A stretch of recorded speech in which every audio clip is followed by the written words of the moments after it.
menu, chaque semaine dans notre rubrique à la carte, nous mettrons en lumière un enjeu que soulève notre manière de manger, de consommer. Et pour ce premier numéro de Smart Food, nous allons nous intéresser à cet enjeu colossal, celui du gaspillage alimentaire. Alors impossible de dire qu'il ne s'agit seulement que d'une mauvaise habitude, car les chiffres sont alarmants. Dans le monde, un tiers des aliments produits sont produits pour rien, jetés sans être consommés. Et chaque année en France, ce sont 20 à 30 kilos d'aliments qui sont jetés par personne, dont 7 encore emballés. Alors les consommateurs ne sont pas les seuls à gaspiller. Des produits sortent du circuit de la consommation à toutes les étapes de la chaîne alimentaire. À mes côtés en plateau, pour décrypter ce phénomène qui interroge, Vincent Justin. Bonjour Vincent. Bonjour. Vous êtes cofondateur de Nous Anti-Gaspi. En quelques mots, c'est un réseau d'épicerie qui donne une deuxième chance aux produits rejetés de ce circuit de la grande distribution. C'est exactement ça, ouais, tout à fait. C'est un réseau de magasins qui est situé à la fois en Bretagne, à Paris et à Lille. Et en fait, on rachète aux producteurs des produits qui sont déclassés, qui sont en dehors du cahier des charges habituel de la grande distribution. On rachète un peu moins cher ces produits pour les revendre un peu moins cher aux clients. C'est des produits qui sont parfaitement consommables, qui ont toutes leurs qualités, ce qu'on appelle organoleptiques, le goût, la saveur, etc. Et ils sont malheureusement écartés, la plupart du temps jetés, parce qu'ils ne correspondent pas au cahier des charges ou parce qu'ils au standard. Au standard, exactement. On en parlera. 15 magasins actuellement. 18. 18, et vous avez un partenariat aussi signé avec Carrefour. Alors avec Carrefour, on travaille effectivement pour valoriser une partie de leur stock dormant. Donc c'est tout ce qui est dans les entrepôts, tous les produits secs qui sont en surstock et qui arrivent à date petit à petit. Et donc comme Carrefour s'interdit de vendre des produits au-delà de la date dépassée, ils nous vendent ces produits quand ils arrivent à date courte. Et nous, on s'octroie sur du riz ou des pâtes, par exemple, de pouvoir vendre ces produits un peu au-delà de la date, parce que n'importe qui a fait l'expérience. Et que n'importe qui peut consommer du riz, des pâtes. Exactement. Au-delà de la date qui est indiquée sur le produit. Voilà, d'ailleurs, c'est à consommer de préférence, on va en parler. Ouais. On peut largement dépasser cette date. Voilà, donc ça, il s'agit de la DLUO, date limite d'utilisation optimale. Donc là, effectivement, on peut dépasser la date. En fonction du produit, il faut faire confiance à ses sens, sentir le produit, le goûter, voilà. Mais la plupart du temps, ce sont des produits qui, un an après, sont parfaitement consommables. Contrairement à la DLC, donc la date limite de consommation. Là, date au-delà de laquelle on évite. On n'a pas le droit. Du tout. Après, à titre personnel, moi, des yaourts nature, par exemple, je les mange bien au-delà de la date et j'ai jamais eu de problème de santé. Ce que je fais également, rassurez-vous. À mes côtés également, Clément Carreau. Bonjour Clément. Bonjour. Vous êtes responsable des affaires publiques chez Phoenix. Alors Phoenix, c'est une start-up Tech for Good. C'est ça, vous développez des solutions pour que les invendus alimentaires ou non alimentaires d'ailleurs ne deviennent jamais des déchets. Vous avez 3 solutions, 3 alternatives en tout cas au gaspillage, le don aux associations caritatives, le don aussi pour l'alimentation animale et enfin la vente à prix réduit sur votre appli.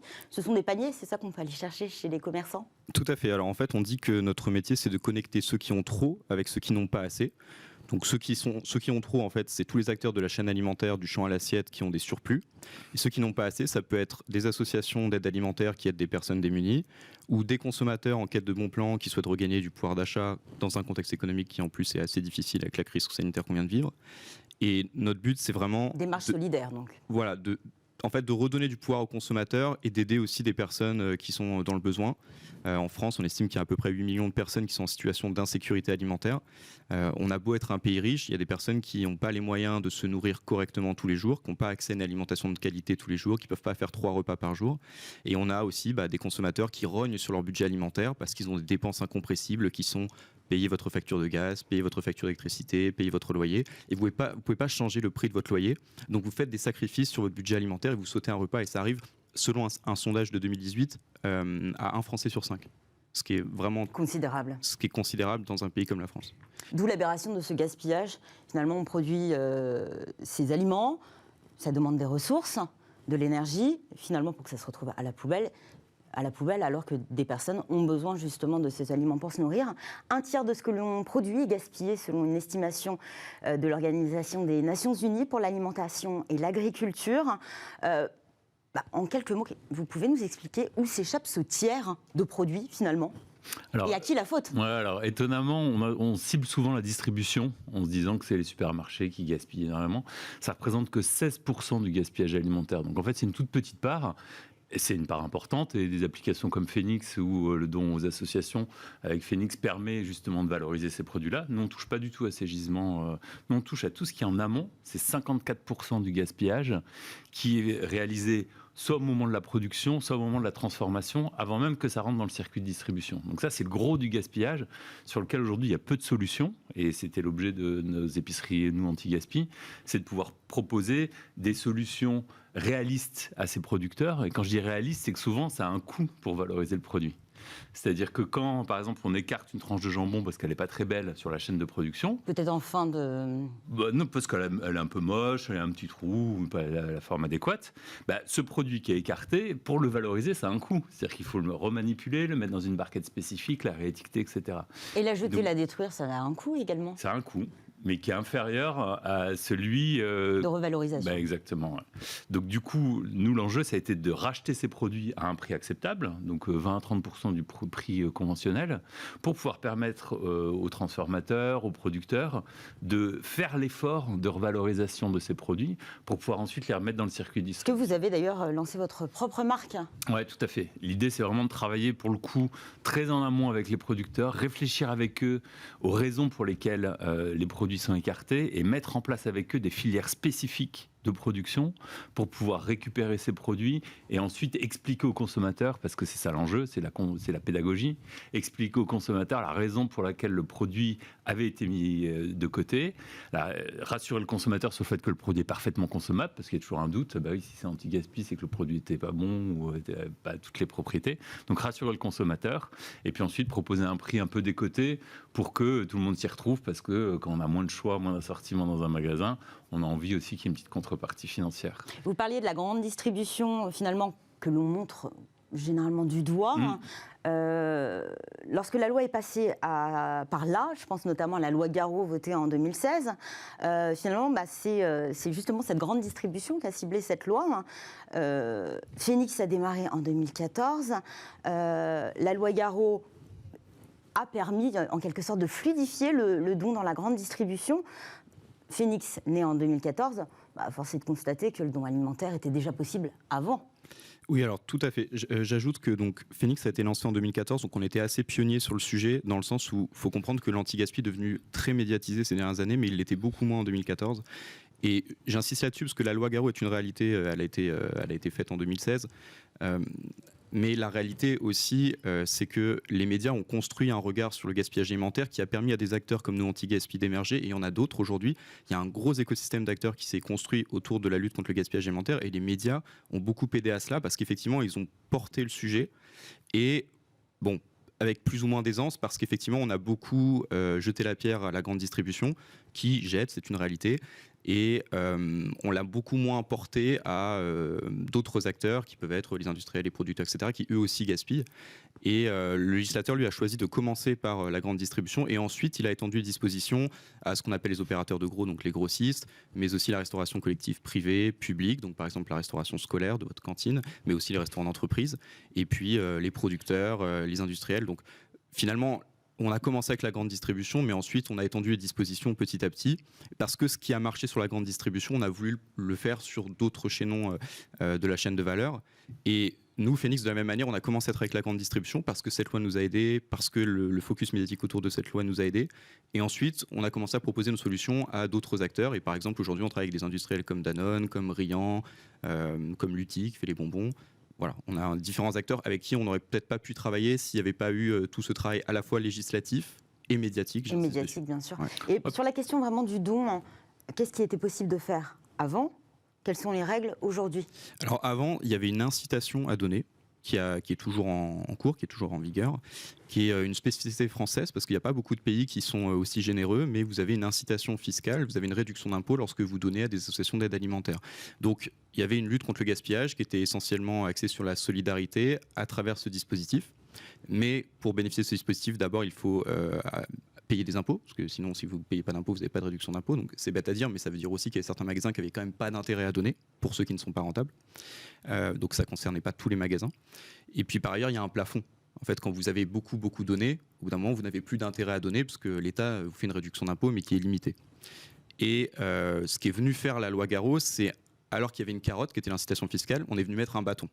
pour dire il faut que vous donniez, sinon vous n'êtes pas dans la légalité. Donc une et obligation. vous pouvez être contrôlé. Et non une incitation. Tous les magasins de plus de 400 mètres carrés sont obligés de chercher à nouer un partenariat avec une association pour le don de leurs invendus. Donc ça ne concerne pas actuellement les petites surfaces? Non, qui représente quand même une part considérable des magasins, et notamment dans des villes très urbanisées comme Paris, ça représente parfois la majorité des magasins.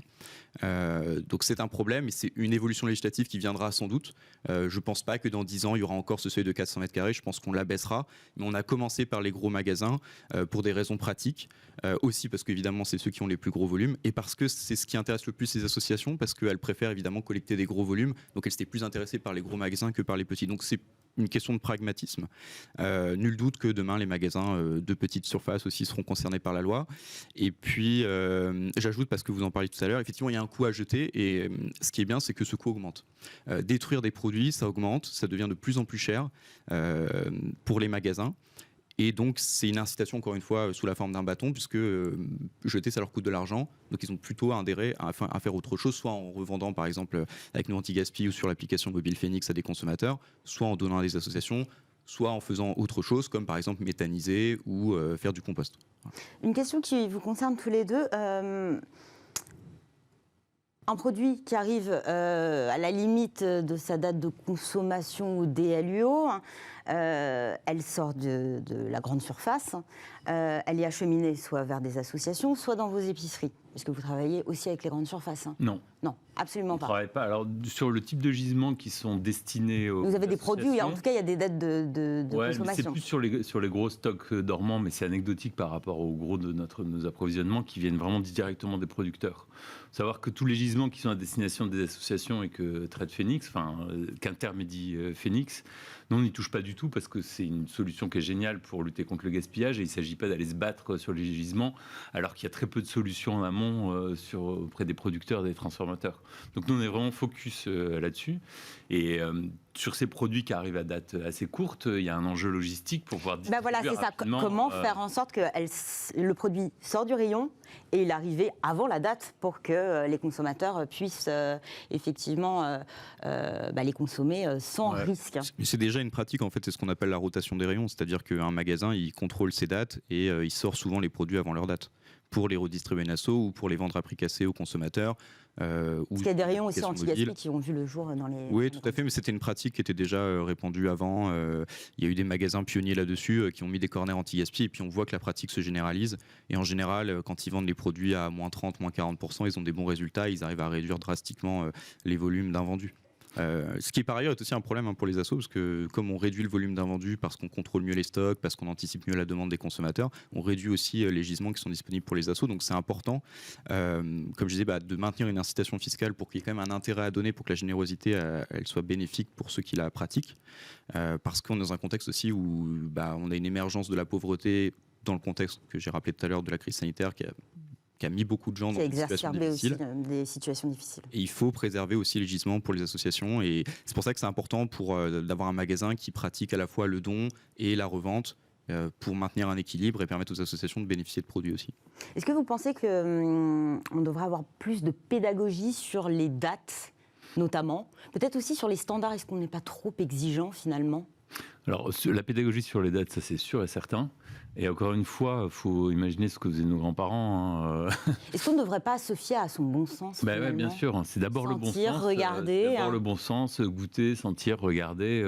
C'est des critères de base qu'on a perdus parce qu'on fait une confiance aveugle aujourd'hui dans les marques et dans les dates qui sont indiquées. Mais en fait, il faut revenir à des basiques. Après, moi, je ne pense pas qu'on soit aujourd'hui trop contraignant, que le législateur impose trop de contraintes. Justement, la loi, est-ce qu'elle est assez ambitieuse? Je rappelle quand même qu'il y a un objectif de réduire de 50% le gaspillage alimentaire d'ici 2025. Est-ce qu'on peut l'atteindre? 2025, c'est demain. Ouais, je pense que la loi a accompagné des changements de mentalité importants. Donc on voit par exemple les directeurs qu'on embauche pour nos magasins, qui sont souvent issus de la grande distribution. tous nous disent qu'il y a 10 ans, tous les matins, ils commençaient par enlever un tiers du rayon fruits et légumes parce qu'il y avait des tout petits défauts, etc., pour arriver à une présentation parfaite. Aujourd'hui, les mentalités changent. Les consommateurs, étonnamment, en fait, ont été bien plus en avance dans le changement des mentalités que l'ont été les distributeurs et les différents acteurs. Il y a eu quelques campagnes, je pense notamment aux gueules cassées. Oui, tout à fait. Je pense qu'elle a quand même été largement portée et ça a aussi sensibilisé sur des standards qui ne servaient finalement à rien. Ouais, c'est clair que c'est des très précurseurs de la part d'Intermarché. Il faut leur reconnaître qu'ils ont été les premiers à saisir pleinement de ce sujet. Maintenant, aujourd'hui, on voit que les consommateurs, enfin nous on fait le constat tous les jours dans nos magasins, c'est-à-dire qu'en expliquant avec de la pédagogie... Il y a d'ailleurs dans votre magasin des petites étiquettes qui sont assez, avec des messages plutôt sympathiques, mais qui donnent aussi, qui expliquent le fonctionnement de vos épiceries, nous anti-gaspi, et puis aussi des petits conseils, et, notamment sur ces fameuses dates. Je suis toujours consommable, prenez-moi. L'enjeu, c'est surtout de ne pas stigmatiser les consommateurs, parce que tout le monde gaspille. Moi le premier, on fait des efforts, mais c'est compliqué de ne pas gaspiller du tout. Donc, le gaspillage... D'ailleurs, le consommateur compte pour près du tiers du gaspillage. Tout à fait. On a vite fait d'oublier quelque chose au fond de son frigo et finalement, ça se retrouve à la poubelle. C'est clair. Alors, c'est certain que tout le monde gaspille et il ne faut pas stigmatiser. Maintenant, le travail de pédagogie, accompagner les consommateurs à un changement de mentalité et surtout proposer des offres, les paniers Phoenix en est une, ce qu'on trouve dans nos magasins également, ça fait la preuve qu'aujourd'hui, les consommateurs sont prêts à consommer différemment, sont prêts à changer leur comportement d'achat. Et maintenant, c'est aux distributeurs et aux différents acteurs de la distribution de s'adapter pour laisser le choix aux consommateurs. Ne pas se contenter d'avoir que des belles tomates bien rondes, insipides qui sont dans les rayons, mais laisser le choix pour que les consommateurs puissent, à travers leur acte d'achat, se positionner aussi et donner un peu plus de sens à travers leur acte d'achat pour ceux qui le souhaitent. Le consommateur qui devient acteur, on parle d'ailleurs de ce consommateur. Quel est selon vous le meilleur argument pour convaincre en fait les consommateurs de moins gaspiller? On va terminer avec ça. Je vais juste ajouter une précision, c'est que la Commission européenne est en train de revoir les dates parce qu'on ne l'a pas dit, mais c'est l'Union européenne qui décide des dates de péremption et qui fait qu'on a deux types de dates. C'est elle qui décide de la nomenclature et elle va être révisée. Donc c'est prévu, c'est à l'agenda politique. Ensuite... Sur la petite phrase peut-être, sur meilleur avant plutôt que... Oui, pour qu'elle soit plus claire, parce qu'effectivement les gens ne comprennent pas ces dates et qu'on est en train donc du coup de revoir la sémantique des dates au niveau de l'Union européenne et ce sera applicable dans tous les pays, donc ça aura vraiment un impact important. Ensuite, un conseil qu'on peut donner aux consommateurs du coup dans leur consommation, pour éviter le gaspillage chez eux ou tout simplement... Chez eux. Oui, déjà faire une liste de courses. C'est bête, mais il y a beaucoup de gens qui font des achats impulsifs en magasin et qui achètent des choses dont ils n'ont pas besoin. Et qui vont souvent le ventre vide au magasin. Voilà, c'est un autre sujet, effectivement. Après, il y a la question de bien ranger son frigo. Je vous invite à regarder sur Internet, vous trouverez plein de guides pour vous expliquer comment ranger votre frigo. Les gens rangent un peu n'importe comment, mettent des choses au frigo qu'ils ne devraient pas mettre au frigo et ça s'abîme plus vite, donc on les perd.